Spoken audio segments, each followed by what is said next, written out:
Hello all, welcome back to the channel. Before starting the video, I want to thank all of you for your valuable feedbacks. These feedbacks are really important for me to know where and how I can improve so that I can explain the concepts better and also in a way so that you can understand it better. Thanks for all of that. So let's start with the video here. In this video, we are going to build a simple calculator wherein we'll do the basic arithmetic operations such as addition, subtraction, multiplication and division. So let's start with the program here. So now you have to imagine, say for example, how do you want your program to look like? So first what we need to do is we need to take two numbers here, correct? So before performing any of the operation, we need two numbers. So what we'll do here, we'll take two numbers from the user. And now I've already told you how we can take number from the user itself. So let's do that. Let's use that, and so now let's take two numbers from the user. I'll name it that num1 equals to enter first number,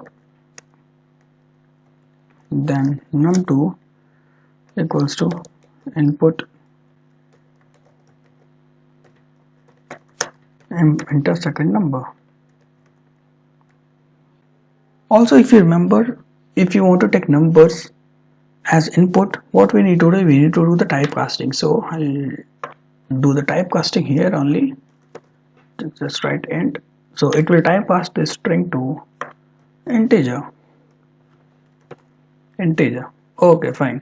So now what we can do here is we can simply write num1. Okay, we can do like this: print num1 plus num2. Now let's run it and check it. So we'll write 10, we'll give the second number, and here's the result: 10 plus 20 is 30. So it's working fine. So okay, so it's working fine, right? So now let's check for so it's working fine, right? So now okay, so now what we want to do is we want to ask the user what he wants to do, if he wants to do addition, subtraction, multiplication or division. So how can we do that? So we'll print please select from below options. Okay, let's print first. Okay, sorry, we'll write print first addition,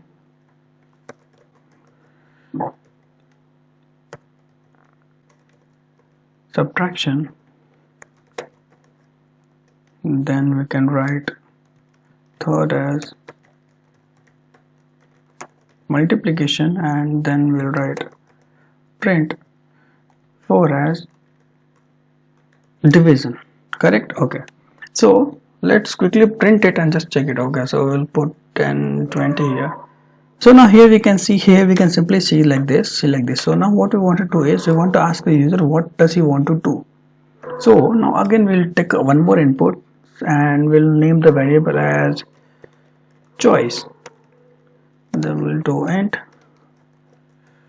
sorry for that, int input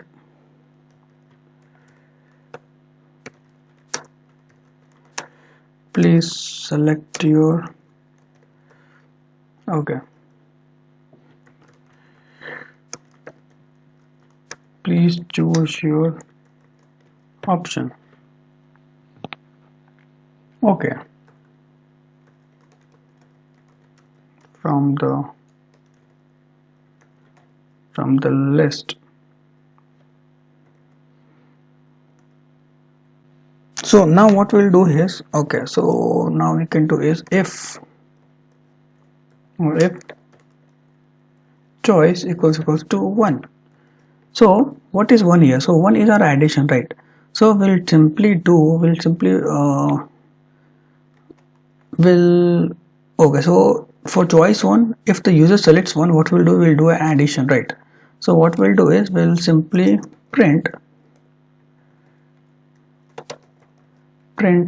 num1 plus num2. Okay, we'll do elif. So if you recall from the if else concept, here if this condition gets false, then it will check this condition. So here what we'll do is we'll check if elif choice equals to 2, then what we'll do is we'll print num1 minus num2. Correct. We'll do elif choice equals to 3. We'll do print num1 into num2, and elif choice equals to 4. We'll simply do like print num1 divided by num2, and we can also write else. Now what if the user doesn't input 1, 2, 3 or 4? So in this case what we can write is, if none of the option is selected 1, 2, 3 or 4, what we can write is we can simply print a statement stating invalid selection. Correct? So just quickly run it and see, it will choose as 10 and 20. So now it is asking the user to select one of the options. So let's select 1 here. So it gave the output as 30. So this is not looking good actually. So what we can do here is we can write is that, okay, we can write addition is, this should be in double quotes. So addition is this. Same here also, we'll do like that. Subtraction is this.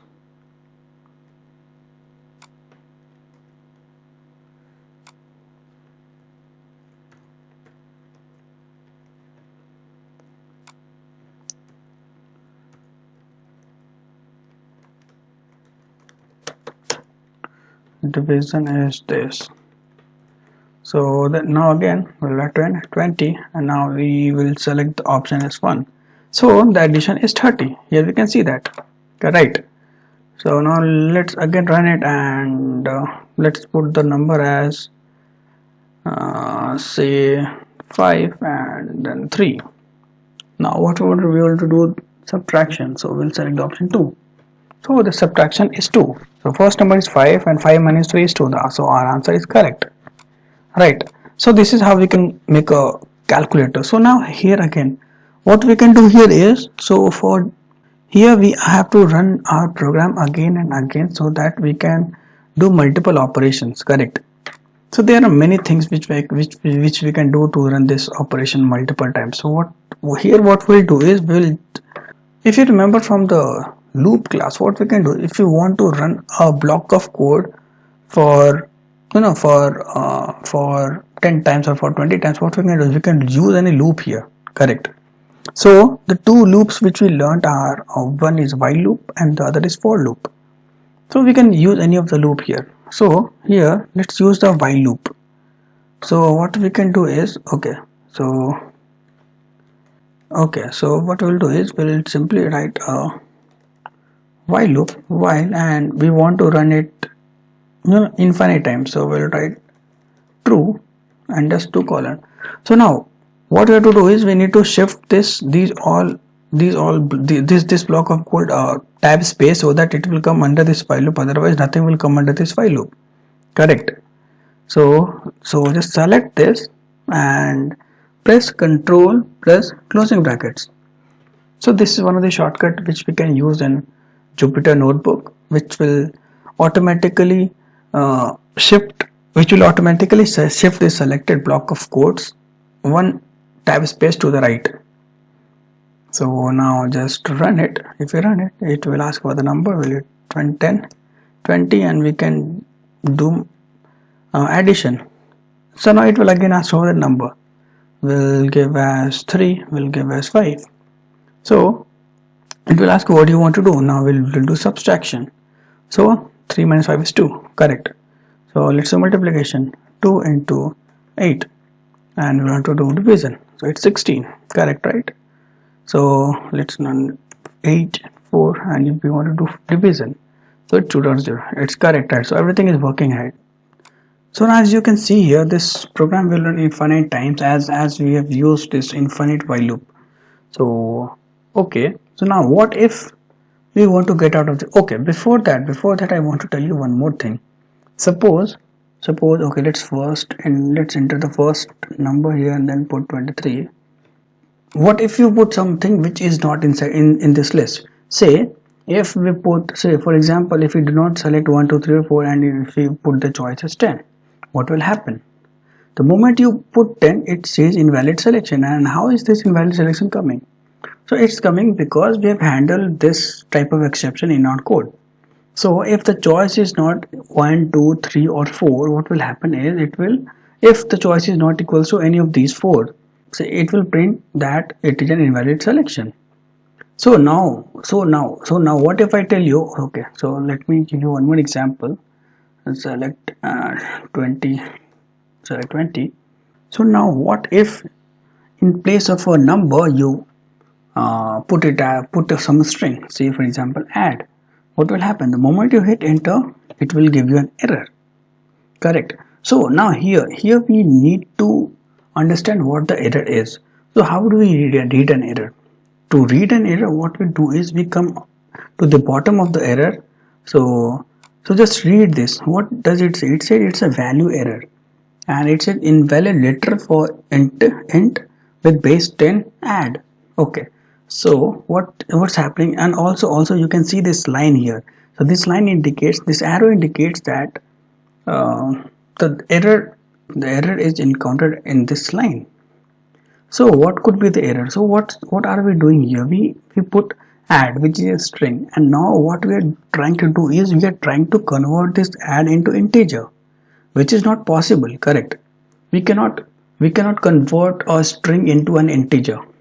So this is what the error is. This is what the value error means, correct? So now what we'll do here is we'll run this code again, and now coming back to the question. So now coming back to the question, now this is an infinite loop, correct? So now what we want to do here is we want to come out of this infinite loop without throwing an error. So how can we do that? So what we can do here is, okay, so let's write in this print. We'll give one more option, which will be exit from calculator, correct? And we'll do one more thing. We'll put one or more elif choice equals to 5. And now what we are going to do here is okay, so let's change this condition. So let's name it as condition, okay, and okay, and condition equals to true. So it's same, right? So condition equals to 2, and here we have put condition. So while this is an infinite loop, correct? So if we choose the option 5, what is the option? The option 5 is exit from calculator. So what we want to do here is we will change the condition to false. So what will happen the moment user enters the 5, which is exit from calculator? What will happen? It will change the value of condition to false. Now if the value of condition is false and if this condition is not true, so here it will change the condition to false, and hence it will come out of the while, and it will come out of the infinite loop. So let's run it again. Let me stop the kernel because the kernel was running already, and I made some, and then I edited the code, and then I run it again. So let's interrupt the kernel.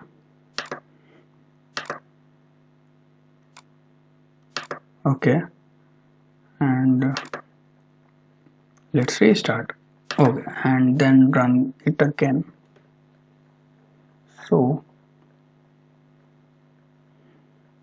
okay, so let's write 10, 20, and below are the options. So let's select 5. So the moment you select 5, as you can see, this you have exit from the you are outside of the calculator. So this is how you break an infinite loop. Here you can also simply add something like print thanks for using